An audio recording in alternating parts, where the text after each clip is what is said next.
Mga abe, nandito tayo sa Scarborough kung saan nagaganap ang Toronto Fiesta Extravaganza 2026. At ito po ang aking mga storyang nakunan sa taong ito. Panoorin po ninyo mga abe. May mga piyestang pangbarangay, may mga piyestang panglungsod, at may Toronto Fiesta Extravaganza sa 1250 Markham Road, Scarborough. 3 araw na eksperimento kung hanggang saan ang kayang tiisin ng tiyan, tuhod at blood chemistry ng isang Pilipino sa Toronto. Mula June 19 hanggang 21, tila naging extension ng Pilipinas ang isang bahagi ng Toronto. Nandiyan ang mga food vendor na parang tumanggap ng misyon na patunayang hindi sapat ang isang diet plan para pigilan ang tukso. Nariyan ang Wilson House of Lechon na muling nagpapaalaala na may mga desisyong hindi pinag-iisipan kung hindi kinakain.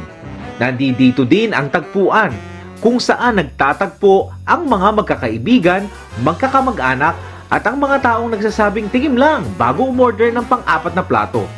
Para naman sa dessert, bahala na si Netscape. Dahil sa buhay, gaya ng pagkain, hindi sapat ang matamis na salita. Kailangan may matamis ding panghimagas. Hindi rin nagpahuli ang mga non-food vendors. Nakilahok ang Smiles Mobile Remittance. Dahil matapos mong gastusin ang budget sa pagkain, kailangan mo pa rin magmukhang responsable sa pamilya sa Pilipinas. Padala kayo dito. Ngunit ang award para sa pinakamaisip na booth ay maaaring mapunta sa harina. May pamasahe sila, kaya napaisip ako, baka double job ang panadero. Pagkatapos magmasa ng tinapay sa umaga, masa naman ang likod sa hapon, mula sa dough therapy papuntang massage therapy. At syempre, matapos mong langtakan ng lechon, barbecue at kung ano-anong bawal sa uric acid, darating ang sandali ng katotohanan.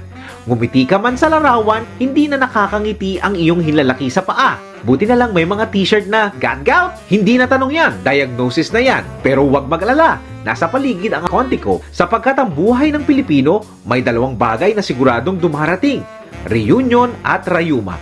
At gaya ng sabi ng makabagong kasabihan, limbing ain't easy. Sa gitna ng lahat ng ito, nariyan si Sir Philip, ang hermana ng pista. Habang iba'y abala sa pagkain, pamimili, at pagkuha ng selfie, may mga taong tahimik na nagtitiyak na maayos ang takbo ng buong selebrasyon sapagkat ang tunay na bayanihan ay hindi laging nasa entablado.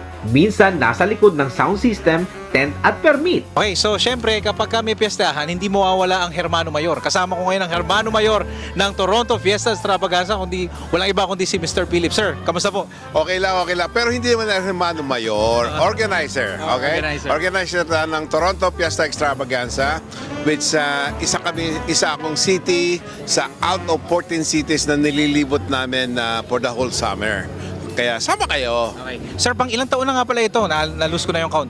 Okay, Canada Fiesta Extravaganza is 10th year. Ang Toronto Fiesta Extravaganza together with Hamilton, Montreal, Niagara, and Toronto ay 4 years. 5 years. This is our 5th year. Alright? Okay, sir, narinig ko kanina sa talumpati mo doon sa stage, no?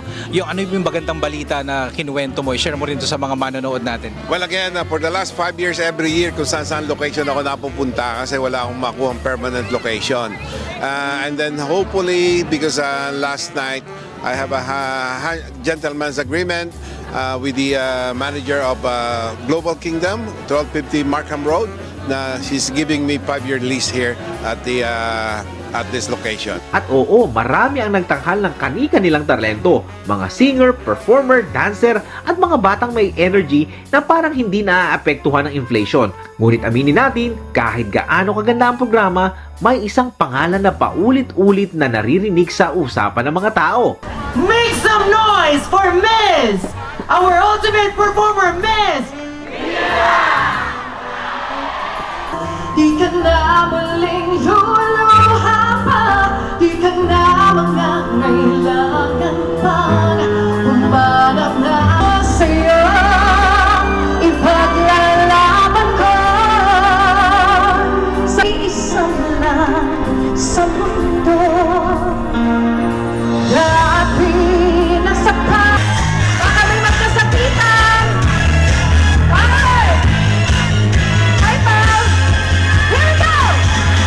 Dahil sa bawat piyesta, May pagkain para sa tiyan, may negosyo para sa kabuhayan, at may artista para sa bayan. At sa huling araw ng Toronto Fiesta Extravaganza, tila iisa ang mensahe ng madla. Sige na, pwede na ako magkakaut bukas. Basta mapanood ko muna si Vina Morales.